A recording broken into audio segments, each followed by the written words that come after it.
السلام عليكم ورحمة الله وبركاته، متابعينا في الرحمن سنتر، أهلا وسهلا بكم. بنعتذر طبعا عن الغياب الطويل بس احنا الفترة ديت مشغولين عشان بنحضر لكم مفاجآت إن شاء الله هتفرحكم وهتسعدكم وهتبهركم. فاشترك في القناة وتابعنا أول بأول بحيث تكون من أول الناس اللي هتلحق المفاجآت ديت. وبرغم انشغالنا بتحضير المفاجآت دي ليكم إلا إننا قررنا نطلع النهاردة نكلمكم عن طقم حلل جرانيت من شركة نيو كلاين. الطقم أنا مش هوصفه، انا هفرجكم عليه وتشوفوا مواصفاته. طقم عملي جدا هتستخدميه في اكتر من حاجه.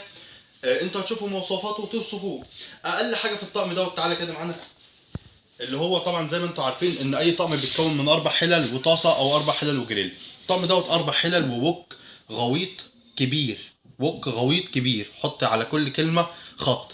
غويط هنعمل فيه نحمر فيه حاجه، ممكن نطبخ فيه حاجه، نشوح فيه حاجه. هيبقى حاجه جميله جدا وواسع وكبير زي ما حضراتكم عارفين مواصفات الوك، وده كنا اتكلمنا عنها في فيديو من الفيديوهات. لو بصينا بقى على الحلل، طقم نيو كلاين ده اسمه طقم بطوط لان الحله بتاعته والغطا شكل كده ايه على بق البطه. طيب بعيدا عن بق البطه والكلام طقم الحلل ده مختلف.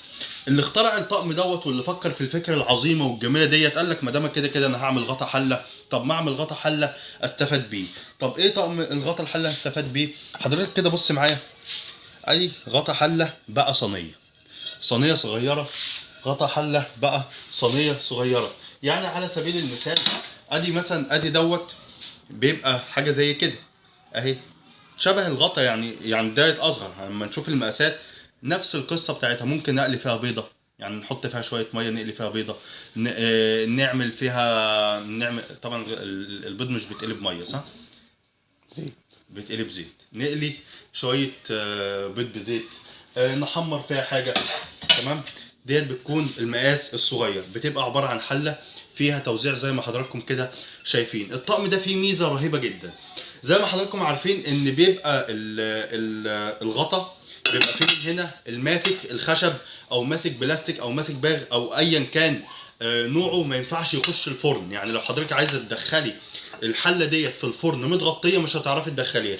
الطقم هيتيح لك ان انت لو عايزه تدخلي حاجه بتحتاج ان هي تتغطى في الفرن هيخش، لانه هو كله ينفع يخش الفرن، ما فيهوش حاجه تسيح من النار. لو بصينا على المقاس الثاني ادي مقاس اهو كمان، وادي الحله زي ما حضراتكم. الغطا الحله اللي هو صينيه، غطا الحله اللي هو صينيه. هنيجي بقى للمفاجاه، يعني هو المفاجآت بتاعت الطقم ده ما بتخلصش. لو بصينا كده جريل، يعني شوايه، يعني حاجه جريل زي مصغر، حاجه عظيمه. يعني حضرتك جايبه حله طقم حلل وجبتي 4 صواني ووك. وطبعا الكلام عن الصينيه الرابعه ده قصه لوحده كلام. هي دي بقى المفاجاه، يعني الكلام عن الصينيه الرابعه قصه ومفاجاه لوحده. بص ده كده ايه؟ ده جريل هنشوي عليه، نشوح عليه، نعمل عليه اي حاجه. مستعدين بقى للكلام ده؟ مستعد؟ الناس مستعدين؟ بصوا بقى اتفرجوا عليه، على الجمال. انا مش عارف اقول ايه. حضرتك تعالى بقى كده قرب لي عليه كده عشان نشوف واحده. شايفه دي بتركب كده ازاي؟ برضه عشان لو عايزه تسوي حاجه على البخار بس مش تتقلي في نار، تتحط كده. ده هيسخن طبعا تسوي فيه عادي يعني. طيب لو بصينا كده طبعا برضه كل حاجه بتركب أهي. كل حاجه بتركب اهي. تمام. حاجه ممتازه وحاجه جميله. نبص كده، حضرتك عندك ايه؟ شويه رز يسخنوا هنا. هنشوح حاجه هنا. يبقى انا ممكن بدل ما اطلع 3 صواني، بدل ما اطلع مش عارف مقلة وصينيتين ومش عارف وحلة والكلام ده كله، انا طلعت حلة واحدة. حلة مقاسها كبير، حلة مقاسها كبير. شايفين المقاس؟ يعني برضو مش المقاس التقليدي اللي بيبقى موجود على طول في اي طقم. هنبص، جبت غطا الحلة عبارة عن صينية متقسمة 3. ادي ناحية هحط فيها حتة لحمة، ناحية هحط فيها شوية رز، ناحية هحط فيها طبيخ، وسخنت وطبخت وعملت ايه؟ ما كركبتش الدنيا، والمطبخ بتاعي خلص وطبختي خلصت بحلة واحدة. الطقم ده طبعا المميزات طبعا لما اجي اقول ان معاه ماسك سيليكون، ماسك سيليكون برضو نضيف، مش الماسك اللي هو العادي. يعني بص كده لو قربنا كده اهو، ماسك سيليكون كويس، مش اللي هو بيسيح والخامه اللي مش كويسه. طب ممكن حد برضو يسال سؤال ويقول لك ما هو الغطا مش هيركب.